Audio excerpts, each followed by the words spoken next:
হরে কৃষ্ণ। শ্রী ঈশোপনিষদ হল বেদের অভ্রান্ত বৈদিক ব্যাখ্যা।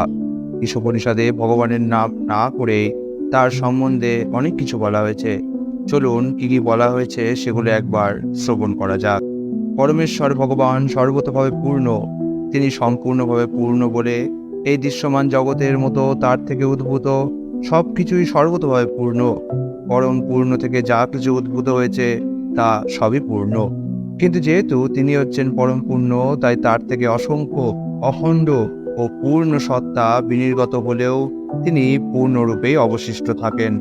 এই বিশ্ব চরাচরে যা কিছু আছে তার মালিক পরমেশ্বর ভগবান এবং সবকিছুই তার নিয়ন্ত্রণাধীন। তাই জীবন ধারণের জন্য তিনি যেটুকু বরাদ্দ করে দিয়েছেন সেটুকুই গ্রহণ করা উচিত। এবং সবকিছুই যে ভগবানের সম্পত্তি তা ভালোভাবে জেনে কখনোই অন্যের জিনিস গ্রহণ করা উচিত নয়। কেউ যদি এভাবেই কর্ম করে চলে তাহলে সে 100 বছর বেঁচে থাকার বাসনা পোষণ করতে পারে, কেননা ওই ধরনের কর্ম তাকে কর্মবন্ধনে আবদ্ধ করে না। মানুষের এছাড়া অন্য কোনো গতি নেই। সে যেই হোক না কেন, আত্মঘাতী মানুষেরা মৃত্যুর পর অবশ্যই অন্ধকারাচ্ছন্ন তমসাবৃত অসুর লোকে প্রবেশ করে। তার ধামে যদিও তিনি স্থির, তবুও পরমেশ্বর ভগবান মন অপেক্ষা দ্রুতগামী এবং অন্যান্য ধাবমান সকলকে অতিক্রম করতে পারেন। শক্তিমান দেবতারা তাকে প্রাপ্ত হন না। বায়ু ও বাড়ি প্রদানকারী দেবতাগণের নিয়ামক পরমেশ্বর ভগবান এক স্থানে স্থিত থাকা সত্ত্বেও অন্য সকলকেই অতিক্রম করে যান। পরমেশ্বর ভগবান সচল এবং অচল। তিনি বহু দূরে রয়েছেন, আবার সন্নিকটেও অবস্থান করছেন। তিনি সকল বস্তুর অন্তরে এবং বাইরে অবস্থান করেন। যিনি সবকিছু ভগবানের সঙ্গে সম্পর্কিত সমস্ত জীবকে তার অবিচ্ছেদ্য অংশরূপে দর্শন করেন এবং যিনি সর্বভূতে ভগবানকে দর্শন করেন, তিনি কখনো কোনো কিছুর প্রতি বা কারো প্রতি ঘৃণা প্রদর্শন করেন না। যিনি সর্বদা সমস্ত জীবকে ভগবানের সঙ্গে গুণগতভাবে অভিন্ন চিৎকণা স্বরূপ দর্শন করেন, তিনি যথার্থ তত্ত্বদর্শী জ্ঞানী। তার শোকই বা কি, মোহই বা কি? এই প্রকার ব্যক্তি তত্ত্বত সর্বশ্রেষ্ঠ, অদেহী, সর্বজ্ঞ, নিষ্কলঙ্ক, শিরাহীন, শুদ্ধ ও অপাপবিদ্ধ এবং শরণাতীত কাল থেকে সকলের মনোবাঞ্ছা পূরণকারী স্বয়ং সম্পূর্ণ মনীষীকে জানতে পারেন। যারা অবিদ্যা অনুশীলন করে তারা অজ্ঞানের ঘোর অন্ধকারময় লোকে প্রবেশ করে। যারা তথাকথিত বিদ্যা অনুশীলনরত তারা আরও ঘোরতর অন্ধকারময় স্থানে গতি লাভ করে। প্রাজ্ঞ ব্যক্তিগণ বলেছেন যে বিদ্যা অনুশীলন থেকে এক ফল লাভ হয় এবং অবিদ্যা অনুশীলন থেকে ভিন্ন ফল লাভ হয়। যিনি পড়া এবং অপরা উভয় বিদ্যায় যুগপৎ শিক্ষা করেন, তিনিই একমাত্র জন্ম মৃত্যুর বন্ধন অতিক্রম করে অমৃতত্ব উপভোগ করেন।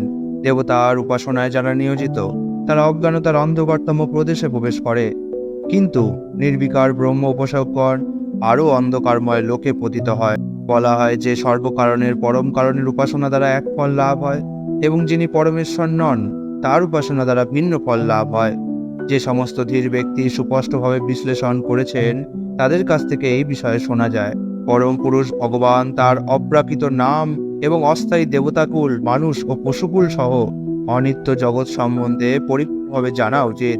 কেউ যখন এই সম্বন্ধে জানেন তিনি তখন মৃত্যু ও ক্ষণস্থায়ী জড়জগৎ অতিক্রম করে যান এবং সনাতন ভগবত ধামে তিনি তার সচ্চিদানন্দময় জীবন উপভোগ করেন। হে ভগবান, হে সর্বজীব পালক, আপনার উজ্জ্বল জ্যোতির দ্বারা আপনার প্রকৃত মুখরাবিন্দু আচ্ছাদিত। কৃপা করে সেই আচ্ছাদন দূর করুন এবং আপনার শুদ্ধ ভক্তের নিকট নিজেকে প্রদর্শন করেন।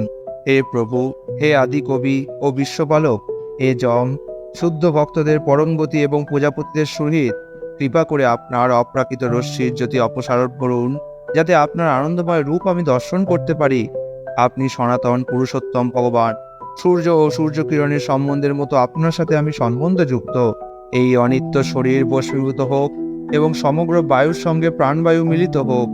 এখন হে ভগবান, কৃপা করে আমার সমস্ত উপসর্গগুলি স্মরণ রাখবেন এবং যেহেতু আপনি হচ্ছেন পরম সুহিত, তাই কৃপা করে আপনার জন্য যা কিছু আমি করেছি সেই সমস্ত স্মরণ রাখবেন। হে ভগবান, আপনি অগ্নিসম তেজস্বী, সর্বশক্তিমান। এখন আপনাকে অসংখ্য সাষ্টাঙ্গ প্রাণিপাত নিবেদন করি।